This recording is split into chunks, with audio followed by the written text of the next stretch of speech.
Another Round is a film that can seem like just about drinking from the trailers and the great poster art that exists of this film. This concept itself of four middle-aged high school teachers going on about this almost psychological scientific experiment of, what happens if you kept your blood alcohol level at 0.05 throughout the day from the periods of, I think it's something like 8 a.m. to 8 p.m. What would change about your life? Would you become more confident, more fluid in what you did in your professions? These are something that many of the characters want out of their lives that they feel like they've lost. It's basically a film about a midlife crisis.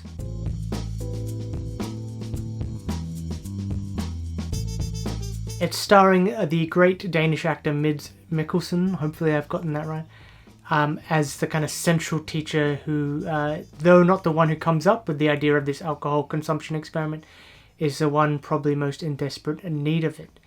Even though he has a beautiful wife and two young children, teenage children really, there's something missing in his life. You hear early on about what he used to be like when he was younger, and that he was someone to be contended with, someone who everyone wanted to be around. Not so much the middle-aged version of this character that we meet.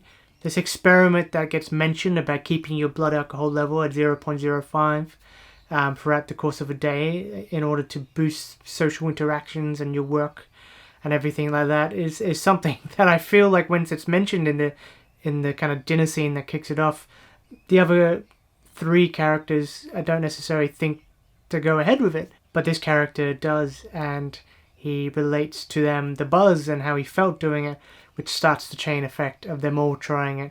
But of course, once you start, you can't necessarily stop, and obviously the negatives of this kind of drinking and beyond it come to play within the film itself.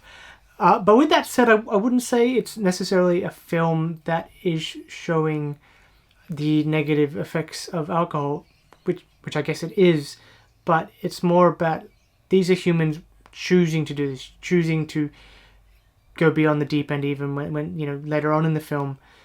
And I think the film is very good at not judging alcohol, or even the characters for that matter, I guess to a certain extent, because it's not so much about the alcohol. I guess the vice could have almost been anything really, or maybe not anything, but it's more about when you start to age and get closer to the end of your life than you were at the beginning, that youth that you had, the thing that you always felt maybe was never going to go away, that was always going to be with you, and you were always going to forever be like that.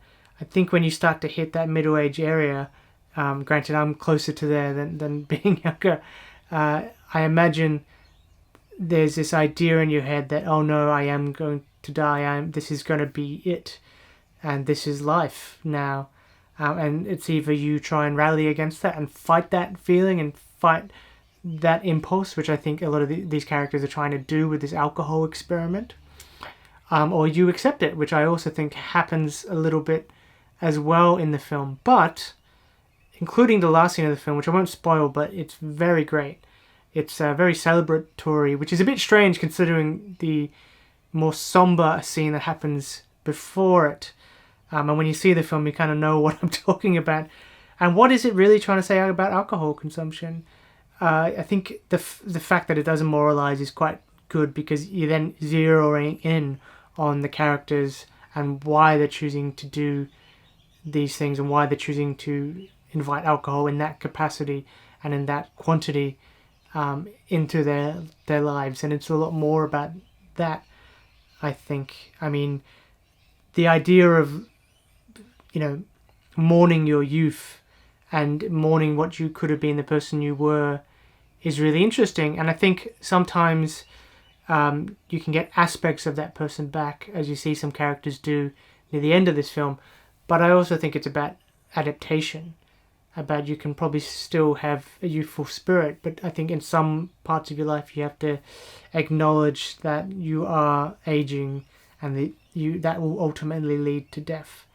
Now, maybe I'm looking too much into it, to be honest, far too much into it than I thought. I mean, granted, this film is considered a comedy drama, and there is very hilarious scenes in this film when these characters are feeling, tipsy, or later on near the middle of the film when they decide to experiment with going as much by consuming as much alcohol as possible. There's this couple of scenes, one in a supermarket, and one in this great Danish pub. I believe it might have been filmed in Copenhagen, the film, but correct me if I'm wrong. That just really captures the essence of what it's like to be drunk and feel invincible and to feel on top of the world. And I think the film tries to balance that idea out when, like, you see examples in the film where alcohol, or even like a little bit of alcohol, helps someone calm their nerves.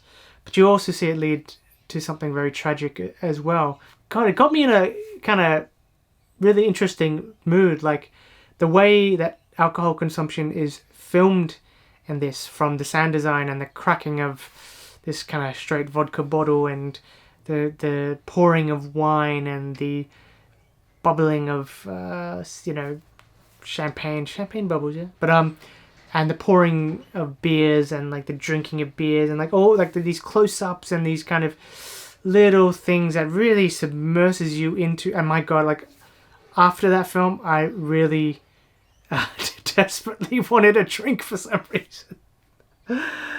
I mean, for half the film, I mean, it gets pretty dark at times, but like most of the film, it's like they're having a great time.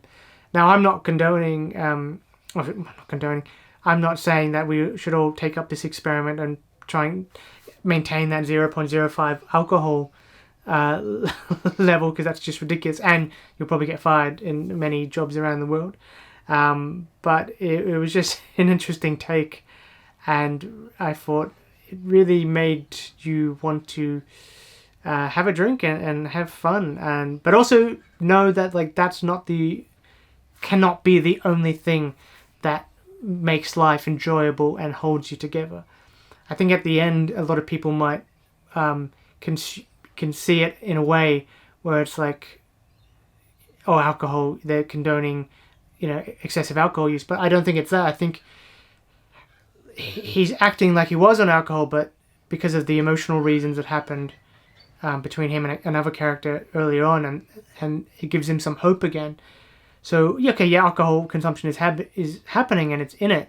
But if you see what that scene's actually about, he's not dancing and having a good time because he's consuming alcohol. It's because of the news he just heard in his text message. Alcohol can't be the only thing that makes you feel happy or sad, or like, life is full of many different aspects, and it's a kind of about every little one being a part of that. And taking life as a whole, I guess, if that doesn't sound too preachy. Thanks very much for this review. I really recommend another round, and I hope you guys, if it's not, I'm not sure where it's streaming, if it's not at cinema, but currently doing the rounds, probably going to be on a streaming service at some point soon, if not already. And hopefully it goes well at the Oscars as well if it gets nominated. But until next time, guys, thanks so much for listening to me, and I hope you have a great day and an even better night. Thanks.